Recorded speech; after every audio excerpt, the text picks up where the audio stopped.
আসসালামু আলাইকুম। সবাইকে ঈদ উল ফিতরের ঈদ মোবারক, ঈদের শুভেচ্ছা। আমরা হয়তোবা 2 দিন কিংবা একদিন পরে ঈদের আনন্দ করব, কিন্তু আমরা কি কখনো ভেবে দেখেছি আমাদের প্রিয় মুসলিম দেশ গাজা ফিলিস্তিনের কথা? আমরা অনেকে কাপড় চোপড় রঙিন সাজে সাজবো ঈদের দিনে, কিন্তু আমাদের প্রিয় গাজাবাসী ফিলিস্তিনবাসী তারা কি করবে? তাদের কথা কি কেউ ভেবেছেন? হায় রে দুনিয়া, আল্লাহ তাদের ভাগ্যে ঈদ রাখে নাই, ঈদের আনন্দ রাখে নাই। হাজার পরিবারকে আলাদা করে নিয়ে গেছে।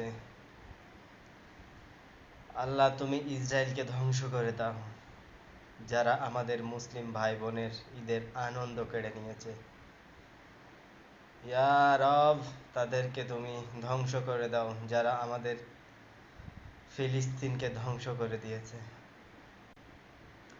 অনেক সন্তান আছে এতিম হয়েছে,